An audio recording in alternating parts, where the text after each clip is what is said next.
कल्पना सोरेन जमुआ विधानसभा क्षेत्र के कारूडी में आयोजित जनसभा में शामिल हुई। कल्पना सोरेन यहां विधायक सह झामुमो नेता केदार हाजरा के आवासीय कार्यालय के समीप आयोजित सभा को संबोधित किया। कल्पना सोरेन ने कहा कि इस बार का चुनाव कई मायने में अलग है। केंद्र की सरकार अपने मजबूत होने के साथ साथ अपने एजेंसियों को मजबूत इसलिए कर रही है ताकि अपने पक्ष में कार्य करवा सके, लेकिन इस बार झारखंड में हेमंत सोरेन की फिजा है और हमने जनता के लिए कार्य किया है। वहीं सभा को संबोधित करते हुए जमुआ के विधायक केदार हाजरा ने कहा कि विसोम गुरु शिबू सोरेन और मुख्यमंत्री हेमंत सोरेन की विचारधारा से प्रेरित होकर वे झामुमो में शामिल हुए। इस बार फिर से हेमंत सोरेन की सरकार बनेगी, जनता का पूरा समर्थन मिल रहा है। इस दौरान जिला अध्यक्ष संजय सिंह समेत सैकड़ों लोग मौजूद रहे। मिलना चाहिए, आप ही बताइए किसको मिलना चाहिए झारखंडियों को। तो अगर हेमंत सोरेन जी एक सवाल उठाते हैं 1,36,000 करोड़, तो पैसा किसका है? पैसा आपका है, हमारी बेटियों का है, हमारे युवकों का है, हमारे वृद्धों का है। तो उसका पैसा हम केंद्र सरकार से ले करके रहेंगे और हमारा मनरेगा का भी ये जो बकाया रखे हुए हैं हजारों करोड़, वो भी हम लेकर के रहेंगे। ये झारखंड है और इस चुनाव में हम बता देना चाहते हैं, आपने झारखंड के स्वाभिमान को जेल में डालने का जो जुर्रत किया है, उसको खामियाजा आपको 2024 के चुनाव में मिल जाएगा। जितने बड़े बड़े नेता हैं आप लेकर के आइए। झारखंड का हर एक सिपाही तैयार है, हमारी माताएं बहनें तैयार हैं, क्योंकि अगर चेहरों में खुशियां देने का काम किया है योजनाओं के तहत, वो हेमंत सोरेन जी ने किया है। आज मैया सम्मान योजना की बात होती है, झारखंड में फिजा चल रही है, वो फिजा है मैया की।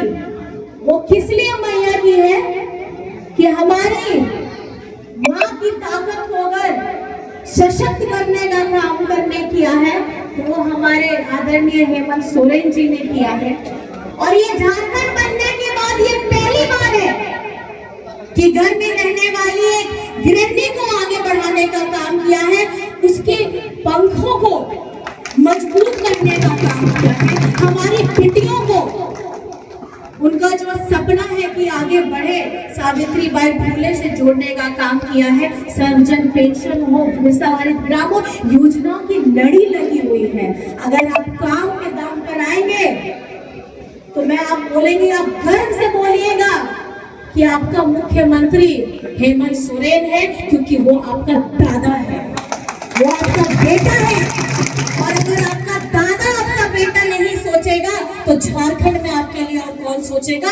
क्योंकि उनके पिताजी ने अपना बचपन, अपना जवानी, अपना पूरी उम्र लगा दी झारखंड को खुशहाल देखने के लिए। और आज ये जिम्मेदारी आप सबों की बनती है।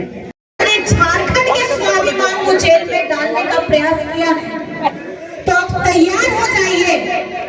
हमारी आधी आबादी, हमारे बड़े बुजुर्ग, हमारे भाई दादा और हमारे सारे समाज के हर एक वर्ग के लोग डट करके खड़े हैं, मजबूती से खड़े हैं।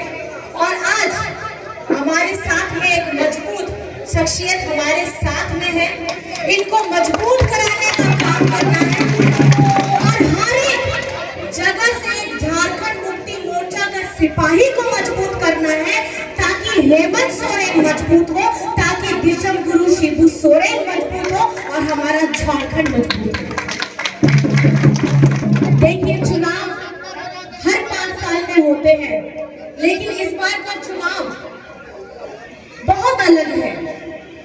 अलग मैं इस तरीके से कहना चाहती हूँ, जो केंद्र में सरकार है वो अपने मजबूत होने के साथ अपने एजेंसियों को भी मजबूत इसलिए कर रही है अपने पक्ष में। चुनाव का समय आ गया, अभी किसका चुनाव होना था?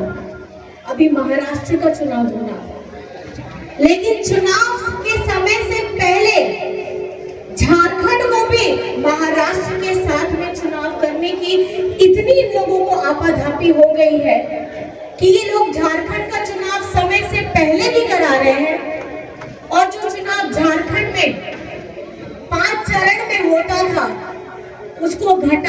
करके ये 2 चरण में लेकर के आए हैं। आप सोच समझिए, इनके अंदर का शरीयत समझिए कि झारखंड में ये 5 चरण से 2 चरण में ला दिए और आपको जान करके हैरानी होगी।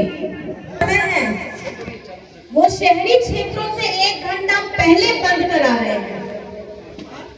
मतलब गांव के लोगों के लिए चुनाव का समय 1 घंटा कम और शहर में चुनाव का 1 घंटा जो उनको रहता था वो है।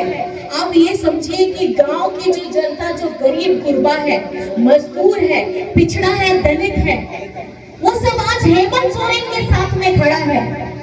और गांव में उतनी सुविधाएं नहीं है कि वो तुरंत जाकर के अपने वोटिंग बूथ में जाकर के अपने वहां जाकर के मतदान करें। और ये लोग किस तरीके की चाल चल रहे हैं? ये लोग ये चाल चल रहे हैं कि आज झारखंड की आवाम गरीब गुरबा मजदूर पिछड़ा जो हेमंत सोरेन के साथ में है, उनको हम कैसे पीछे करें, क्योंकि उनको पता है कि झारखंड में अगर फिजा चल रही है तो हेमंत सोरेन की चल रही है। ये भेदभाव, समय का अंतराल, गरीब अमीर, ग्रामीण, अर्बन क्षेत्र, ये भेदभाव करना चाहते हैं। और आप इनकी मानसिकता को समझिए, ये हमें किस तरीके से बांधने का प्रयास कर रहे हैं।